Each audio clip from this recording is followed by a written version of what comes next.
ଏଇ ବାକ୍ୟର ପଠନ ଆଉ ଶ୍ରବଣରେ ପ୍ରଭୁ ଆଶୀର୍ବାଦ କରନ୍ତୁ। ଆମଙ୍କର ପରିଚାଳକ ମହାଶୟ ଆପଣମାନଙ୍କୁ ସୂଚନା ମାଧ୍ୟମରେ ଜଣେଇ ଦେଇଛନ୍ତି ଯେ ଆଜି ହେଉଛି ମଦର୍ସ ଡେ, ମାତୃ ଦିବସ, ମା ମାନଙ୍କର ଦିବସ। ଆମମାନଙ୍କର ବର୍ଷକ କ୍ୟାଲେଣ୍ଡରରେ ବିଭିନ୍ନ ପ୍ରକାର ଡେ ସବୁ ରହେ। Fathers day, mother's day, friends day, brothers day, Valentine's day, ବିଭିନ୍ନ ପ୍ରକାର ଡେ ଅଛି। ଆମମାନେ ମା ମାନଙ୍କ ପାଇଁ ବି ଗୋଟାଏ ଡେ ବାହାର କରିଛୁ, ଆଉ ସେଇଟା ହଉଛି ମଦର୍ସ ଡେ, ମାତୃ ଦିବସ। ଆଜି ଅନ୍ତରାଷ୍ଟ୍ରୀୟ ମାତୃ ଦିବସ ଅଟେ। ଏଣୁ ଉପସ୍ଥିତ ପୁଣି ଅନୁପସ୍ଥିତ ଯେତେ ମା ମାନେ ଅଛନ୍ତି ସମସ୍ତଙ୍କୁ ମୋର ଆନ୍ତରିକ ଶୁଭେଚ୍ଛା ଆଉ ହ୍ୟାପି ମଦର୍ସ ଡେ। ସବୁ ମା ମାନଙ୍କୁ ମୁଁ ହ୍ୟାପି ମଦର୍ସ ଡେ ଜଣାଏ। ଆମମାନେ ଯେତେ ଅଛୁ ସମସ୍ତଙ୍କ ତରଫରୁ ମା ମାନଙ୍କୁ ଆମମାନେ ଶୁଭେଚ୍ଛା ଜଣାଉ। ମା ମାନଙ୍କର ଦିବସ ଆଜି।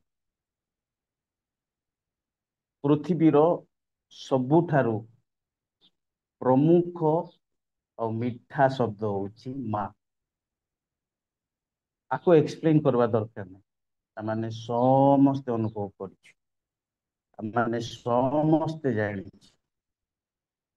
ମା ଠାରୁ ଆଉ ବଡ ଶବ୍ଦ ପୃଥିବୀରେ ନାହିଁ, ଆଉ ସବୁଠାରୁ ମିଠା ଶବ୍ଦ ହଉଛି ମା। ମୁଁ ପ୍ରକୃତରେ ଗୋଟାଏ ଅଲଗା ମେସେଜ ପ୍ରସ୍ତୁତ କରିଥିଲି, କିନ୍ତୁ ଆଜି ମାତୃ ଦିବସ ହେଇଥିବା ହେତୁ ମା ମାନଙ୍କ ବିଷୟରେ ମାନେ ଅଳ୍ପ ସମୟ ଆଲୋଚନା କରି ଆଜିର ପ୍ରସଙ୍ଗକୁ କମ୍ପ୍ଲିଟ କରିବା। ଗୋଟେ କାହାଣୀରେ ଜଣେ ବିଧବା ମା ରହନ୍ତି, ତାଙ୍କର ଗୋଟିଏ ପୁଅ। ଗରିବ ମା ର ଦୁଇ ଗୋଟିଏ। ଯେତେବେଳେ ପୁଅ ମାନେ ଛୋଟ ଛୋଟ ରୁହନ୍ତି ସେତେବେଳେ ସେମାନଙ୍କ ମଧ୍ୟରୁ ଗୋଟେ ପୁଅ ପରିବାରରୁ ବିଚ୍ୟୁତ ହେଇଯାଏ, ବିଦେଶକୁ ପଳେଇଯାଏ। ଅନେକ ଦିନ ପରେ ସେ ଫେରି ଆସେ ଆଉ ତାର ଭାଇ ଆଉ ମାଙ୍କ ସହିତ ସାକ୍ଷାତ କରେ, କିନ୍ତୁ ସେ ଭାଇ ଆଉ ମା ଗରିବ ଅବସ୍ଥାରେ ରହିଥାନ୍ତି। ସେ ଭାଇ ଫେରି ଆସି ତାର ଅନ୍ୟ ଏକ ଭାଇ ସାଙ୍ଗରେ ଡିସ୍କସ କରୁ କରୁ, ଆର୍ଗୁମେଣ୍ଟ କରୁ କରୁ, ଯୁକ୍ତି ତର୍କ କରୁ କରୁ କହନ୍ତି ଯେ ମୁଁ ଘର ଛାଡି ଗଲି, ଆଜି ମୋ ପାଖରେ ମାନ ମର୍ଯ୍ୟାଦା ଟଙ୍କା ପଇସା ବ୍ୟାଙ୍କ ବାଲାନ୍ସ ଅଧିକ ଅଛି, ତୋ ପାଖରେ କଣ ଅଛି ବୋଲି ପ୍ରଶ୍ନ ପଚାରନ୍ତି। ସେ ଗରିବ ପୁଅ ଯେ ମାଙ୍କ ପାଖରେ ସଦା ସର୍ବଦା ରହନ୍ତି, ସେ କହିଲେ ତୋ ପରି ମୋ ପାଖରେ ଟଙ୍କା ସୁନା ମାନ ମର୍ଯ୍ୟାଦା ଏ ସବୁ ତ କିଛି ନାହିଁ, କିନ୍ତୁ ମୋ ପାଖରେ ମା ଅଛନ୍ତି। ମୋ ପାଖରେ ମା ଅଛନ୍ତି।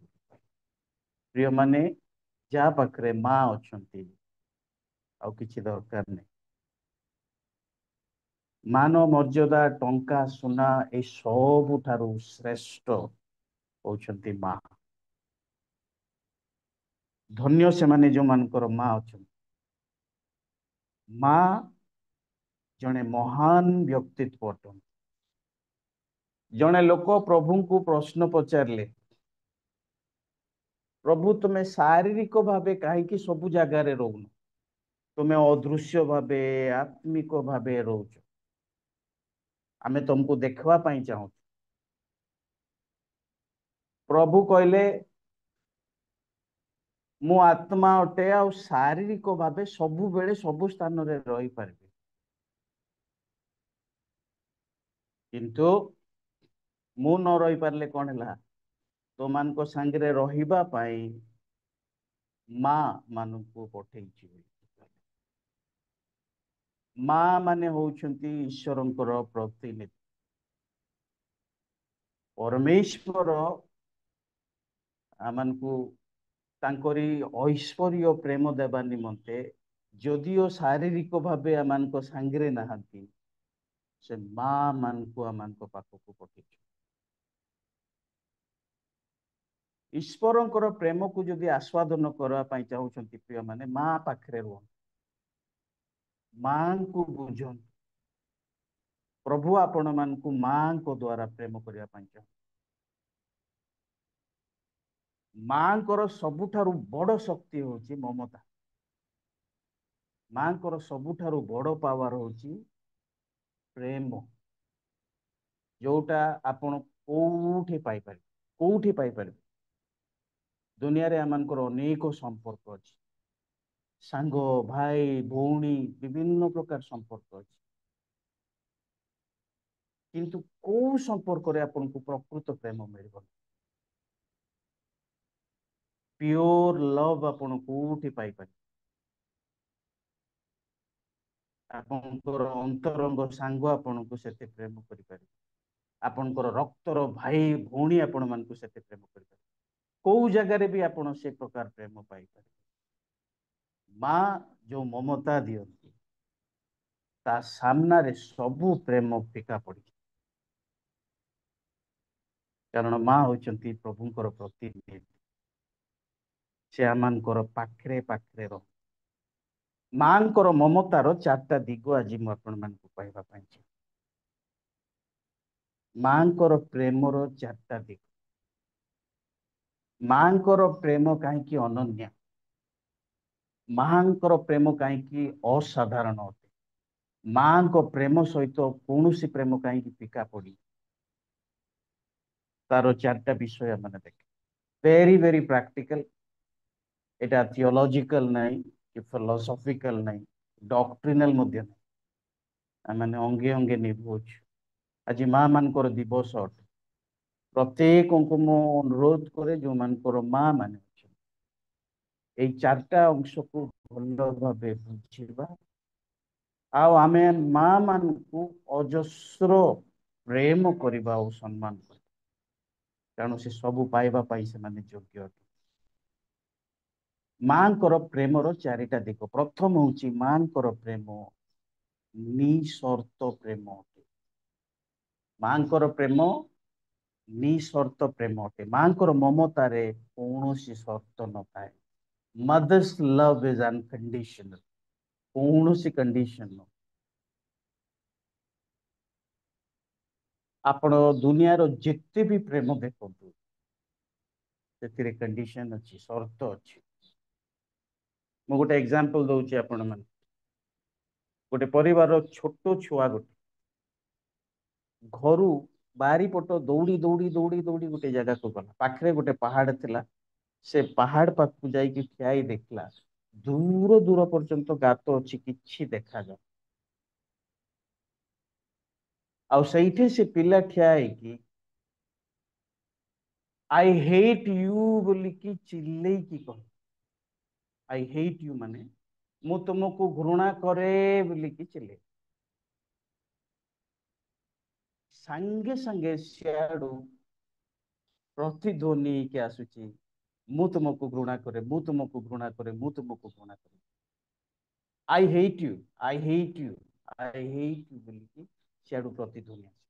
ଯେତେବେଳେ ସାନ ପିଲାଟି ସେଇ ଶବ୍ଦ ଶୁଣିଲା, ଡରିଗଲା, ପୁଣି ଦୌଡ଼ି ଯାଇକି ମାଙ୍କ ପାଖକୁ ଗଲା। ପିଲାମାନେ କୋଉଠିକୁ ଦୌଡ଼ି ଯାଆନ୍ତି? ମା ପାଖକୁ ଦୌଡ଼ି ଯାଆନ୍ତି, କାରଣ ମାଙ୍କ ପାଖରେ ଯୋଉ ସୁରକ୍ଷା ଅଛି ପ୍ରିୟ ମାନେ ଆଉ କୋଉଠି। କାନ୍ଦିବା ପିଲାର ଆଁସୁକୁ ଯଦି ପୋଛିବାର ଅଛି, ମା ପାଖକୁ ପଠେଇଦିଅ। ଥରୁଥିଲା ମା ପାଖରେ, ମା ପଚାରିଲେ କଣ ହେଲା? ନାଇଁ ମୁଁ ପଛପଟେ ଗଲି, ଆଉ ସେ ଜାଗାରେ ଗୋଟେ ଆବାଜ ଶୁଣିଲି, ଆଉ ସେ ଆବାଜ ମତେ କହୁଛି ମୁଁ ତତେ ଘୃଣା କରେ, ମୁଁ ତତେ ଘୃଣା କରେ, ମୁଁ ତତେ ଘୃଣା କରେ। ମା କିଛି ବୁଝିପାରିଲେ ନାହିଁ, ଆଉ କିଛି ସମୟ ଚିନ୍ତା କଲା ପରେ ପୁଅକୁ ପଚାରିଲେ, ତା ପୂର୍ବରୁ ତମେ କଣ କହିଲ କି? ତ ପୁଅ କହିଲେ, ହଁ ମା, ମୁଁ କହିଲି ମୁଁ ତୁମକୁ ଘୃଣା କରେ। ତ ମା ଜାଣିଦେଲେ ଆଉ ହସିଲେ। ଆଚ୍ଛା, କଥା ଏମିତି ଅଛି। ଗୋଟେ କାମ କର, ତୁମେ ପୁଣି ଥରେ ସେଇ ଜାଗାକୁ ଯାଅ, ଆଉ ଚିଲେଇକି କୁହ, ମୁଁ ତୁମକୁ ପ୍ରେମ କରେ। ତୁମେ ଖୁସି ଖୁସି ସେଠାରୁ ଫେରି ଆସିବ। ପିଲାଟି ସତରେ ପୁଣି ଥରେ ସେଇ ଜାଗାକୁ ଯାଇକି ଆଇ ଲଭ୍ ୟୁ ବୋଲିକି ଚିଲେଇକି, ଆଉ ସିଆଡୁ I love you, I love you, I love you ପ୍ରତିଧ୍ୱନି ପୁଣି ଥରେ ଆସେ। ଆଉ ପିଲା ବହୁତ ଖୁସି, ଦୌଡ଼ି ଦୌଡ଼ି ହସି ହସି ମାଙ୍କ ପାଖକୁ ଆସିକି କହିଲା ଯେ ମା, ମତେ ସେ ଲୋକଟା ଆଇ ଲଭ୍ ୟୁ କହୁଛୁ। କିଏ କିଛି କହୁନାହାନ୍ତି, ଇଏ ଯାହା କହିଲେ ତାର ପ୍ରତିଧ୍ୱନି ତାକୁ ଶୁଭୁଛି। ଏଇ ଜଗତ ପ୍ରିୟ ମାନେ ସେମିତି ଏକ। ଏଇ ଜଗତରେ ଯଦି ଆପଣ ପ୍ରେମ ବାଣ୍ଟିବେ ତେବେ ଆପଣଙ୍କୁ ପ୍ରେମ ମିଳିବ। ଆଉ ଯଦି ପ୍ରେମ ବାଣ୍ଟିବେନି ତେବେ ଆପଣଙ୍କୁ ପ୍ରେମ ମିଳିବନି। ଆପଣ ଆଇ ଲଭ୍ ୟୁ ପାଇବାକୁ ହେଲେ ଆଇ ଲଭ୍ ୟୁ କହିବାକୁ ପଡିବ। ଆଉ ଆଇ ଲଭ୍ ୟୁ ଟୁ ଶୁଣିବା ପାଇଁ ଯଦି ଚାହୁଁଛନ୍ତି ଆଇ ଲଭ୍ ୟୁ କହିବାକୁ ପଡିବ। କାରଣ ଏଇ ଜଗତରେ ସ୍ୱାର୍ଥ, ଏ ଜଗତରେ ସର୍ତ୍ତ ଭରି ଅଛି। Condition, if you want love you must love others. ଆପଣଙ୍କୁ ଯଦି ପ୍ରେମ ଦରକାର ତେବେ ଅନ୍ୟକୁ ପ୍ରେମ କରିବାକୁ ପଡିବ। କିନ୍ତୁ ମା ପାଖରେ ଏ ଥିଓରି କାମ କରେ। ମା ପାଖରେ ଏ ଥିଓରି କାମ କରେ। ଆପଣ ତାଙ୍କୁ ପ୍ରେମ କରନ୍ତୁ ବା ନ କରନ୍ତୁ, ସେ ଆପଣଙ୍କୁ ନିଶ୍ଚୟ ପ୍ରେମ କରିବ। ଏଇଟା ହଉଛି ନିଃସର୍ତ୍ତ ପ୍ରେମ। କୁଛ ବି କୋଇ कंडीशन नहीं, कंडीशन नहीं ମାଙ୍କର। ଏଇଥିପାଇଁ ମାଙ୍କର ମମତା ଅନନ୍ୟ ଅଟେ, ଅସାଧାରଣ। ମାଙ୍କ ପରି କିଏ ଏମାନଙ୍କୁ ପ୍ରେମ କରିପାରିବେ? ଏ ଦୁନିଆରେ ଯୁଆଡେ ବି ଯାଆନ୍ତୁ, ଆପଣଙ୍କୁ ଯଦି ପ୍ରେମ ଦରକାର ଆପଣଙ୍କୁ ପ୍ରଥମେ ପ୍ରେମ କରିବାକୁ, କଣ୍ଡିସନାଲ। ଦ୍ଵିତୀୟ ବିଷୟ ହଉଛି ମାଙ୍କର ପ୍ରେମ ନିଃସ୍ୱାର୍ଥପର ପ୍ରେମ ଅଟେ। ମାଙ୍କର ପ୍ରେମ ନିଃସ୍ୱାର୍ଥପର ପ୍ରେମ ଅଟେ। ଆପଣଙ୍କୁ ଯେତେ ଲୋକ ପ୍ରେମ କରନ୍ତି ଟିକେ ଚେକ୍ କରି ଦେଖନ୍ତୁ। ଯୋଉମାନେ ଆପଣ ମାନଙ୍କୁ ପ୍ରେମ କରନ୍ତି ଟିକେ ଚେକ୍ କରିକି ଦେଖନ୍ତୁ, କିଛି ନା କିଛି ସ୍ୱାର୍ଥ ରଖି ଆପଣ ମାନଙ୍କୁ ଲୋକେ ପ୍ରେମ କରୁଥିବେ। କାରଣ ସବୁଠାରୁ ବଡ ମାଛ ହଉଛି ସେଲଫିଶ। ସବୁଠାରୁ ବଡ ସମସ୍ୟା ହେଉଛି ସ୍ୱାର୍ଥପରତା। ଚାରିଆଡେ ଆମର ଲୋକମାନେ ଅଛନ୍ତି, ଆମମାନଙ୍କୁ ପ୍ରେମ କରନ୍ତି କିନ୍ତୁ ସ୍ୱାର୍ଥ ରଖି ପ୍ରେମ କରନ୍ତି ପ୍ରିୟ। ଆପଣଙ୍କ ପାଖରେ ଯଦି ଟଙ୍କା ପଇସା ନାହିଁ, ଆପଣ ଯଦି ସମାଜରେ ମାନ୍ୟଗଣ୍ୟ ବ୍ୟକ୍ତି ନୁହନ୍ତି, ଆପଣ ଟିକେ ଗରିବ ଲୋକ, ଅଶିକ୍ଷିତ ଲୋକ, ସମାଜରେ ଆପଣଙ୍କର ଚଳୁନି, ଆପଣଙ୍କର କଥା କିଏ ଶୁଣୁନାହାନ୍ତି, ତେବେ ଆପଣଙ୍କୁ କିଏ ପ୍ରେମ କରିବେ?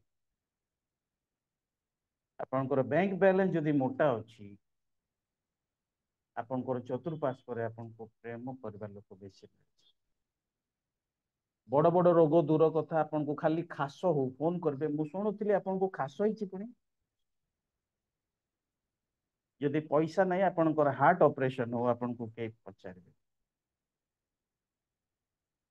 ଏଇ ଜଗତ ସ୍ୱାର୍ଥରେ ଭରା ଜଗତ। ଆଉ ଯୋଉମାନେ ଆପଣ ମାନଙ୍କୁ ପ୍ରେମ କରନ୍ତି, ଆପଣ ଚେକ୍ କରି ଦେଖନ୍ତୁ କୌଣସି ନା କୌଣସି ସ୍ୱାର୍ଥ ଯୋଗୁଁ ଆପଣଙ୍କୁ ପ୍ରେମ କରୁଥିବେ। ପ୍ରିୟମାନେ ମାଙ୍କ ପ୍ରେମରେ ସେ ସ୍ୱାର୍ଥ ବିଲକୁଲ, ସେ ଆପଣଙ୍କଠୁ କିଛି ପାଇବା ପାଇଁ ଆପଣଙ୍କୁ ପ୍ରେମ କରନ୍ତି। ଆପଣଙ୍କଠୁ ସେ କିଛି ଚାହାନ୍ତିନି। ଆମମାନଙ୍କ ଠାରୁ ସେ କିଛି ଚାହାନ୍ତିନି, ପ୍ରତି ବଦଳେ ଆମମାନଙ୍କ ଠାରୁ ସେ କିଛି ଚାହାନ୍ତିନି। ନିଃସ୍ୱାର୍ଥପର ପ୍ରେମ। କୌଣସି ମା ଆପଣଙ୍କ ଠାରୁ କିଛି ଡିମାଣ୍ଡ କରନ୍ତି? ଯେତେବେଳେ ମା ଆପଣଙ୍କୁ 9 ମାସ ପେଟରେ ରଖେ, ଆପଣଙ୍କ ଠାରୁ କିଛି ଚାହାନ୍ତି? ବିଭିନ୍ନ କଷ୍ଟ ସହି ଆପଣଙ୍କର ପ୍ରତିପାଳନ କରନ୍ତି, କିଛି ଚାହାନ୍ତି? ଆପଣଙ୍କର ସେବା ଶୁଶ୍ରୂଷା କରନ୍ତି, ଆପଣଙ୍କୁ ବଡ ମଣିଷ କରନ୍ତି, କିଛି ଚାହାନ୍ତି ନାହିଁ। ପ୍ରତି ବଦଳେ she doesn't want anything from you। ଆପଣ କଣ ଦେଇକି ସୁଝି ପାରିବେ ମାଙ୍କର? ଆଉ ସେ ଚାହାନ୍ତି ନାହିଁ କିଛି। ଯୋଉମାନେ ଆପଣଙ୍କ ପାଖରେ ପାଖରେ ହୁଅନ୍ତୁ, ତାଙ୍କୁ ସେମାନଙ୍କୁ ଆପଣ କିଛି ଦେବାଟା ବନ୍ଦ କରିଦିଅନ୍ତୁ, ନେକ୍ସଟ ଡେ ସେମାନେ ଆପଣଙ୍କର ପାଖରେ ରହିବେନି। The love of this world is selfish love। ଏଇ ଜଗତର ପ୍ରେମ ହଉଛି ସ୍ୱାର୍ଥପର ପ୍ରେମ। ଓକେ, ଏଇ ଜଗତର ପ୍ରେମରେ ସ୍ୱଚ୍ଛତା ନାହିଁ, ପବିତ୍ରତା ନାହିଁ। ଏମିତି କି ଭାଇ ଭଉଣୀ ନିଜର ସାଙ୍ଗମାନେ ଏମାନଙ୍କୁ ସ୍ୱାର୍ଥପର ଭାବେ ପ୍ରେମ କରନ୍ତି। ମୁଁ ଏଇ କଥାକୁ ଜେନେରାଲାଇଜ କରୁନି, ଯୋଉମାନେ ପ୍ରକୃତରେ ପରିତ୍ରାଣ ପାଇଛନ୍ତି ସେମାନେ ଭଲ ପ୍ରେମ କରନ୍ତି, ଐଶ୍ୱର୍ଯ୍ୟ ପ୍ରେମ କରନ୍ତି। କିନ୍ତୁ ଏଇ ଜଗତ ସାଧାରଣତଃ ସ୍ୱାର୍ଥପର ଜଗତ, ପତିତ ଜଗତ, ସ୍ୱଚ୍ଛତା ପବିତ୍ରତା ସତ୍ୟ ନାହିଁ ପ୍ରେମ। ଏ ପୃଥିବୀରେ ମା ଜଣେ ଅଛନ୍ତି ଯୋଉ ମା ଆମକୁ ନିସ୍ୱାର୍ଥପର ପ୍ରେମ କରନ୍ତି, ପ୍ରତି ବଦଳରେ ଆମମାନଙ୍କ ଠାରୁ ସେ କିଛି ଚାହାନ୍ତି। ପ୍ରେମର ତୃତୀୟ ବିଷୟ ହେଉଛି ମା ମାନଙ୍କୁ ବଳୀକୃତ ପ୍ରେମ କରନ୍ତି। ମଦର ଲଭ୍ସ ଅସ୍ ୱିଥ୍ ସାକ୍ରିଫିସିଆଲ ଲଭ୍। ତାଙ୍କ ପ୍ରେମରେ ବଳିଦାନ ରହିଅଛି। ମୁଁ ଆପଣମାନଙ୍କୁ କହିଲି ଯେ ପରମେଶ୍ୱର କହନ୍ତି ମୁଁ ସବୁ ସ୍ଥାନରେ ଶାରୀରିକ ଭାବେ ରହିପାରେ ନାହିଁ, ସେଥିପାଇଁ ମା ମାନଙ୍କୁ ପରମେଶ୍ୱର ଆମମାନଙ୍କୁ ନିଃସର୍ତ୍ତ ପ୍ରେମ କରନ୍ତି, ମା ମଧ୍ୟ ଆମମାନଙ୍କୁ ନିଃସର୍ତ୍ତ ପ୍ରେମ କରନ୍ତି। ପରମେଶ୍ୱର ଆମମାନଙ୍କୁ ନିଃସ୍ୱାର୍ଥପର ପ୍ରେମ କରନ୍ତି, ମା ମଧ୍ୟ ଆମମାନଙ୍କୁ ନିଃସ୍ୱାର୍ଥପର ପ୍ରେମ କରନ୍ତି। ଆଉ ପରମେଶ୍ୱରଙ୍କର ପ୍ରେମ ବଳୀକୃତ ପ୍ରେମ ଅଟେ, ମାଙ୍କର ପ୍ରେମ ମଧ୍ୟ ବଳୀକୃତ ପ୍ରେମ ଅଟେ। ଗୋଟେ ବିଧବା ସ୍ତ୍ରୀ ଥିଲେ, ତାଙ୍କର ଗୋଟେ ବର୍ଷର ଛୋଟ ଝିଅ ଥିଲା। ଅକସ୍ମାତ ତାଙ୍କ ସ୍ୱାମୀ ମରିଗଲେ। ସେମାନଙ୍କର ସାହାରା ଆଉ କେହି ନଥିଲେ। ସ୍ୱାମୀର ହାତ ଚାଲିଗଲା ପରେ ସ୍ତ୍ରୀ ନିଃସହାୟ ହୋଇ, କିନ୍ତୁ ଏବେ ଯୋଉ ମାନେ ନୀତି ବାଣୀ ପଢୁଛି, ପ୍ରଭୁଙ୍କୁ ଭୟ କରୁଥିବା ସ୍ତ୍ରୀ ମାନେ ବହୁତ ବଳବାନ। ଦୟାକରି ମନେ ରଖନ୍ତୁ, ସ୍ତ୍ରୀ ମାନେ ପୁରୁଷ ମାନଙ୍କ ଠାରୁ ଅଧିକ ବଳବାନ, ମାନସିକ ଭାବେ, ଆଧ୍ୟାତ୍ମିକ ଭାବେ। ଇମୋସନାଲି ସ୍ତ୍ରୀ ମାନେ ଯେତେ ଷ୍ଟ୍ରଙ୍ଗ ଅଟନ୍ତି, ପୁରୁଷ ମାନେ ସେମାନଙ୍କ ତୁଳନାରେ ସ୍ୱାମୀ ସ୍ତ୍ରୀ ଥିବେ, ଯଦି ସ୍ତ୍ରୀ ପ୍ରଥମେ ମରିଯିବେ ତେବେ ସ୍ୱାମୀକୁ ଏ ଜଗତରେ ବଞ୍ଚିବା ପାଇଁ ବହୁତ କଷ୍ଟ। କିନ୍ତୁ ସ୍ୱାମୀ ପ୍ରଥମେ ମରିଗଲେ ସ୍ତ୍ରୀ ଆରାମରେ ରହିପାରେ। ମେଣ୍ଟାଲି, ଭାବନାତ୍ମକ ଭାବେ ସ୍ତ୍ରୀ ଜଣେ ଷ୍ଟ୍ରଙ୍ଗ ବ୍ୟକ୍ତିତ୍ୱ ଅଟେ। ଆପଣ ମାନେ ଜାଣିଛନ୍ତି ସ୍ତ୍ରୀ ପାଖରେ ଯୋଉ ଶକ୍ତି ଅଛି, ସେଟା ଈଶ୍ୱରଙ୍କର ଦତ୍ତ ଶକ୍ତି ଅଟେ। ଯେତେବେଳେ ପରମେଶ୍ୱର ସ୍ତ୍ରୀ ମାନଙ୍କୁ ମା ମାନଙ୍କୁ ନିଜର ପ୍ରତିନିଧି କରି ଏଇ ଜଗତକୁ ପଠେଇଛନ୍ତି, ସେ ତାଙ୍କର ଶକ୍ତି ଦେଇକି ପଠେଇଛନ୍ତି। ସ୍ତ୍ରୀ ମାନେ ବହୁତ ଷ୍ଟ୍ରଙ୍ଗ ଅଟନ୍ତି। ଯେତେବେଳେ ସ୍ୱାମୀ ଚାଲିଗଲା, ସେ ତା ପାଖରେ କିଛି ନଥିବା ହେତୁ ସେ ଅନ୍ୟାନ୍ୟ ଘର ମାନଙ୍କୁ ଯାଇକି କାମ କରିକି ଆସିକି ନିଜର ପ୍ରତିପାଳନ କରୁଥିଲା। ଛୋଟ ଝିଅଟା ଘରେ, କୁଡିଆ ଘରଟା ଛୋଟ ଘର, ସେ ଘର ଭିତରେ ପିଲାକୁ ଶୋଇକି ସେ ଯାଇକି ଆଖପାଖ ଘରରେ କାମ କରି ଶୀଘ୍ର ଆସନ୍ତି।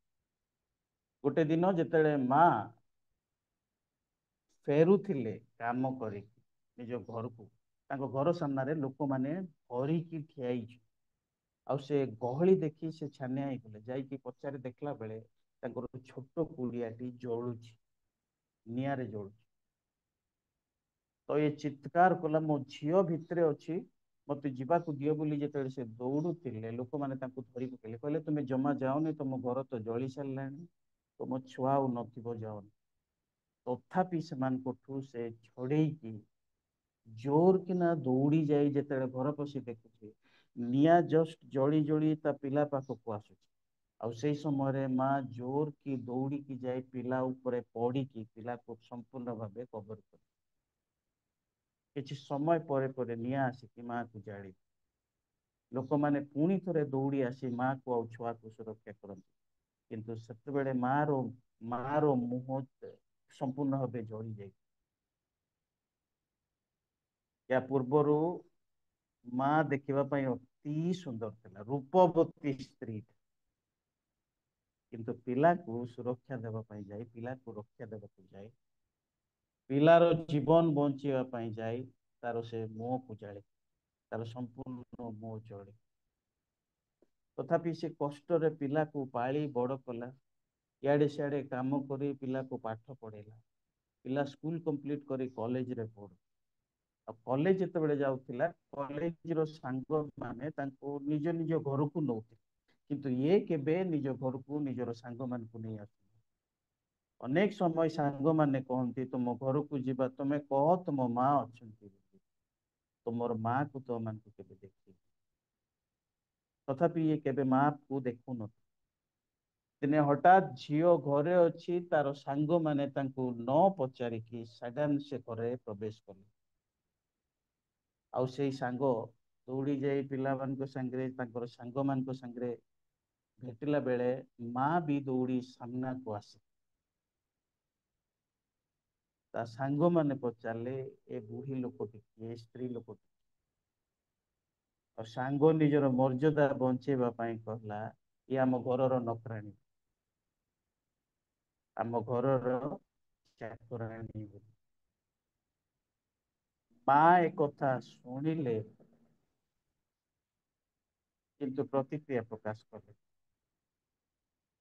ଭିତରକୁ ଯାଇ ଚା ଜଳଖିଆ କରି ପିଲାମାନଙ୍କୁ କରି ସେ ତାଙ୍କ ସାଙ୍ଗମାନଙ୍କୁ ପଠେଇଲେ। ସେମାନେ ଯେତେବେଳେ ଗଲେ ପଡିଶାର ଜଣେ ଲୋକ ଏ କଥା ଶୁଣୁଥିଲେ ଆଉ ଆସି ସେ ଝିଅକୁ କହିଲେ, ତମେ ଜାଣ ଆମ ଗାଁର ସବୁଠାରୁ ସୁନ୍ଦର ସ୍ତ୍ରୀ ହଉଛନ୍ତି ତୁମ ମା। ଅତି ସୁନ୍ଦର ରୂପବତୀ ଥିଲେ ତୁମ।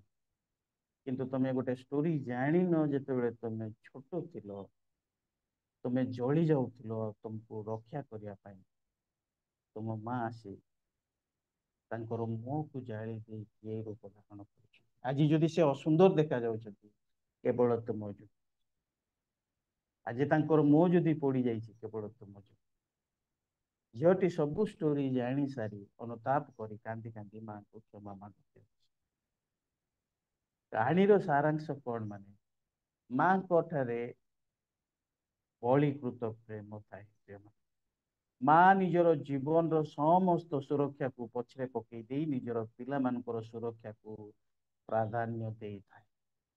ମା ଚାହେ ନିଜର ପିଲାମାନେ ସବୁବେଳେ ସୁରକ୍ଷିତ ରହୁ। ମା ଯୋଉ ପ୍ରେମ କରେ ପ୍ରିୟ ମାନେ ସାକ୍ରିଫିସିଆଲ ଲଭ କରନ୍ତି। ମା ଯୋଉ ପ୍ରେମ କରନ୍ତି ବଳିକୃତ ପ୍ରେମ କରନ୍ତି। ମାଙ୍କର ପ୍ରେମ ଭଳି ଆଉ କେହି ପ୍ରେମ କରିପାରନ୍ତି। 9 ମାସ ପିଲାକୁ ଛୁଆକୁ ପେଟରେ ଧରି, ଛୁଆକୁ କଷ୍ଟରେ ଜନ୍ମ ଦେଇ, ଛୋଟରୁ ବଡ କରିବା ପାଇଁ ରାତି ରାତି ଅନିଦ୍ରା ରହିକି ବିଭିନ୍ନ ପ୍ରକାର କଷ୍ଟ ସହିକି ମା ମାନେ ଆମମାନଙ୍କୁ ପାଳନ କରନ୍ତି। ତା ପଛରେ କିଛି ନାହିଁ, ଜିରୋ। ଆମମାନଙ୍କଠୁ ସେ କିଛି ଚାହାନ୍ତି ନାହିଁ, ଜିରୋ। ଆମମାନେ ଏମିତି ବଢି ଯାଇନୁ, ଆମେ ଏମିତି ମଣିଷ ହେଇଯାଇନୁ। ଆମେ ଆମମାନଙ୍କ ପଛରେ ଆମମାନଙ୍କର ମା ମାନଙ୍କର ବଳିକୃତ ପ୍ରେମ ଅଛି। ମାଙ୍କର ପ୍ରେମରେ ପାୱାର ଅଛି। କେତେ ମା କେତେ ଜଳା ଜଳେଇ ଦିଅନ୍ତି କେବଳ ପିଲାମାନଙ୍କୁ ବଢେଇବା ପାଇଁ ନାହିଁ, ପିଲାମାନଙ୍କର ପାଠ ପଢା ପାଇଁ, ପିଲାମାନେ ମଣିଷ ହୁଅନ୍ତୁ ବୋଲି, ପିଲାମାନଙ୍କର ବାହାସାହା ହେଇଯାଉ, ପିଲାମାନଙ୍କର ପରିବାର ଥଇଥାନ ହେଇଯାଉ ବୋଲି ମା ଯୋଉ ସାକ୍ରିଫାଇସ କରନ୍ତି ତା ପଛରେ କିଛି।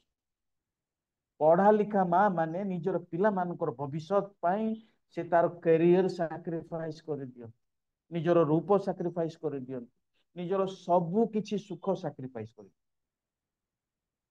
କିଏ ଅଛି ଏମିତି ପ୍ରେମ କରିବା ପାଇଁ? Is there anybody who loves you like this? ମାଙ୍କର ପ୍ରେମ ବଳିକୃତ ପ୍ରେମ ଅଟେ, ସାକ୍ରିଫିସିଆଲ। ଚତୁର୍ଥ ହଉଛି ମାଙ୍କର ପ୍ରେମ କ୍ଷମାମୟ ପ୍ରେମ ଅଟେ, ଫରଗିଭିଂ ଲଭ। ଫରଗିଭିଂ ଲଭ।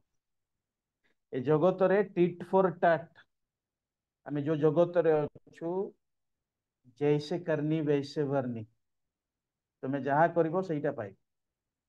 ଓକେ। ଚକ୍ଷୁ ବଦଳରେ ଚକ୍ଷୁ, ରକ୍ତ ବଦଳରେ ରକ୍ତର ଦୁନିଆ ଏଇଟା।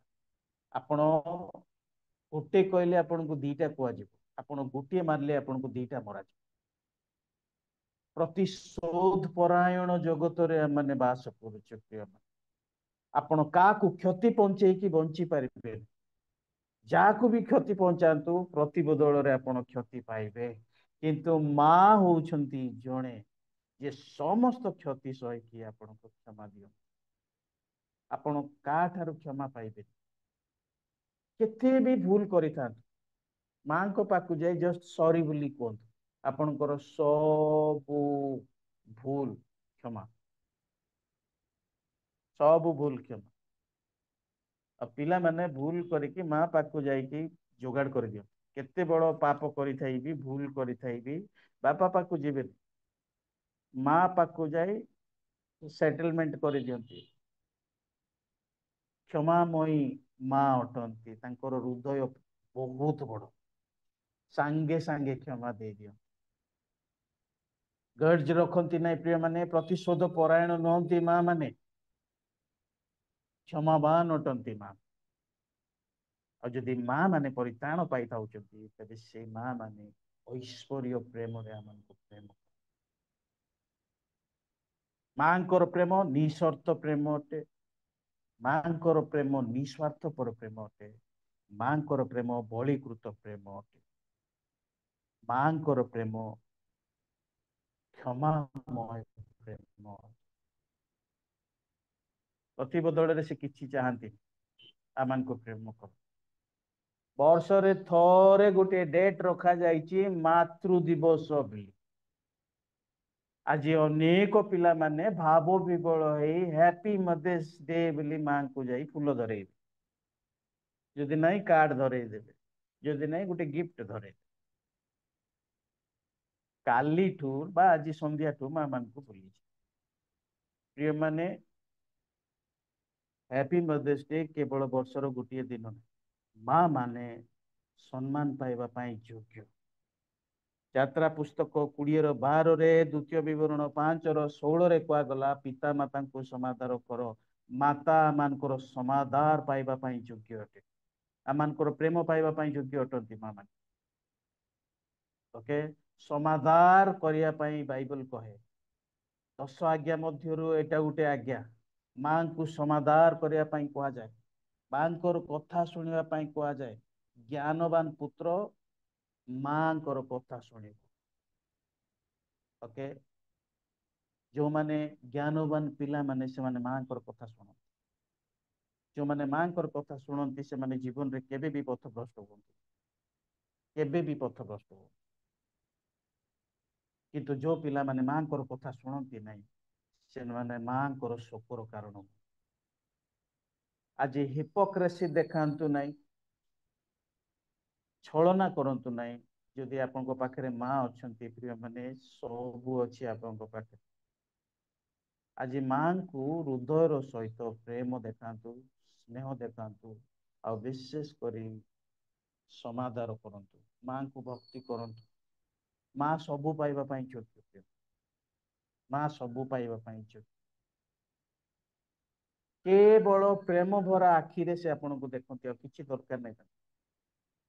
ମମତାମୟୀ ମା ଅଟନ୍ତି, ତାଙ୍କର ପ୍ରେମରେ ମମତା ଭରି। ମୋ ମା ନାହାନ୍ତି, କିନ୍ତୁ ମୋ ମା ଯେତେବେଳେ ଥିଲେ, ମୋ ମାଙ୍କ ଠାରୁ ବହୁତ ଦୂରେ ଥିଲି। ମୁଁ 18 ବର୍ଷ ବୟସରେ ଗାଁ ଛାଡିଛି। ମୁଁ ଯେତେ ଦୂରେ ଥିଲେ ବି, ଯେତେବେଳେ ମା ଅସୁସ୍ଥ ହଉଥିଲେ, ମୁଁ ଦୌଡ଼ିକି ଗାଁକୁ ଯାଉଥିଲି। ଦିନେ ଶୁଣିବା ପାଇଁ ପାଇଲି ମୋ ମାଙ୍କର ହାର୍ଟ ପ୍ରୋବ୍ଲେମ ଅଛି। ମୁଁ ଦୌଡ଼ି ଗାଁକୁ ଗଲି, ମାଙ୍କୁ ନେଇକି ମେଡିକାଲକୁ ନେଲି, ବ୍ରହ୍ମପୁର ହସ୍ପିଟାଲ। ହସ୍ପିଟାଲକୁ ନେଲା ପରେ ଡକ୍ଟର କହିଲେ ତୁମ ମାଙ୍କର ଇସିଜି କରାଯିବ। ଆପଣ ମାନେ ଜାଣିଛନ୍ତି ଇସିଜି? ଗୋଟେ ସ୍ପେଶାଲ ରୁମକୁ ନିଆଗଲା, ମୋ ମାଙ୍କୁ ଇସିଜି କରିବା ପାଇଁ ସବୁ ଯାକ ଲଗା ଯାଇଛି। ମତେ କହିଲେ ତମେ ବାହାରେ ରୁହ, ମୁଁ କହିଲି ମୁଁ ବାହାରେ ରହିବିନି, ମୋ ମାଙ୍କ ପାଖରେ ରହିବି। ମାଙ୍କ ପାଖରେ ମୁଁ ଠିଆ ହେଇଛି, ମା ଶୋଇଛନ୍ତି, ତାଙ୍କୁ ସବୁ ପ୍ରକାର ଜିନିଷ ଲଗା ଯାଇଛି, ଇସିଜି ଟେଷ୍ଟ କରାଯାଉଛି। ମୋ ମାଙ୍କର ମୁହଁକୁ ଚାହିଁଛି। ମୋ ମା କୁ ଯେତେବେଳେ ଇସିଜି କରାଯାଉଛି, ମାଙ୍କର ଚିନ୍ତା କଣ ହେବା କଥା, ସେ ଟେନସନ ରେ ରହିବା କଥା, ଚିନ୍ତାରେ ରହିବା କଥା, ଦୁଃଖରେ ରହିବା କଥା। ମତେ କଣ ହେଇଗଲା, ମୁଁ କୋଉ ଅବସ୍ଥାରେ ଅଛି ବୋଲିକି ଭାବିବା କଥା। ତାଙ୍କୁ ଯେତେବେଳେ ଇସିଜି କରାଯାଉଛି, ସେ ମୋ ମୁହଁକୁ ଦେଖୁଛନ୍ତି ଆଉ କହିଲେ, ବାବୁ ଭଲରେ ଆସିଲ ତ ମୋ ମୁଣ୍ଡରେ ତେଲ କାହିଁକି ଲାଗିନି?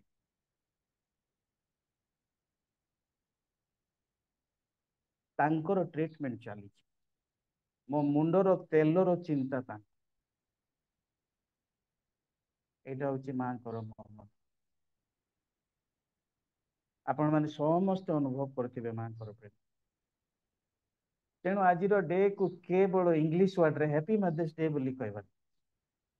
ହୃଦୟ ଖୋଲି, ଯୋଉମାନଙ୍କର ମା ଅଛି ପ୍ରିୟ ମାନେ, don't lose this opportunity. Love your mothers, respect your mothers. ଯେତେ ମା ମାନେ ଅଛନ୍ତି, ଆସନ୍ତୁ ଆମମାନେ ସମସ୍ତେ ସେମାନଙ୍କୁ ହୃଦୟର ସହିତ ପ୍ରେମ କରିବା, ସମ୍ମାନ ଦେବା, ସମାଦାର କରିବା। ଆଜିର ମା ର ଦିବସ ସ୍ୱତନ୍ତ୍ର ହଉ, ଯେତେ ପାରୁଛନ୍ତି ଆପଣଙ୍କର ଆସପାସରେ ଥିବା ସବୁ ମା ମାନଙ୍କୁ ସମ୍ମାନ ଦିଅନ୍ତୁ। ଆଉ ବିଶେଷ କରି ନିଜର ରକ୍ତର ମା ଯୋଉମାନଙ୍କର ଅଛନ୍ତି ପ୍ରିୟମାନେ, ହାତ ଯୋଡି ଅନୁରୋଧ କରୁଛି, ମା ପରି ବ୍ୟକ୍ତିତ୍ୱ ଜଗତରେ କି ନା, ହୃଦୟ ଖୋଲି ମାକୁ ପ୍ରେମ କରନ୍ତୁ। ପୁଣି ଥରେ ହୃଦୟର ସହିତ ସବୁ ମା ମାନଙ୍କୁ ମୋର ହ୍ୟାପି ମଦର୍ସ ଡେ। ପ୍ରଭୁ ଆପଣ ମାନଙ୍କୁ ପ୍ରଚୁର ଭାବେ ଆଶୀର୍ବାଦ କରନ୍ତୁ। ଆପଣ ମାନେ ଯୋଉ ତ୍ୟାଗ କରନ୍ତି, ଯୋଉ ପ୍ରେମ କରନ୍ତି, ତା ପ୍ରତିବଦଳରେ ପ୍ରଭୁ ଆପଣ ମାନଙ୍କୁ ଅଜସ୍ର ଆଶୀର୍ବାଦ, ଶାନ୍ତିରେ, ଆନନ୍ଦରେ ଆପଣ ମାନେ ଆପଣ ମାନଙ୍କର ଜୀବନ ଯାପନ କରନ୍ତୁ। ପ୍ରଭୁ ଆମମାନଙ୍କୁ ଆଜିର ଏ ବାକ୍ୟ ଦ୍ୱାରା ଆଶୀର୍ବାଦ କରନ୍ତୁ। Thank you so much. Thank you.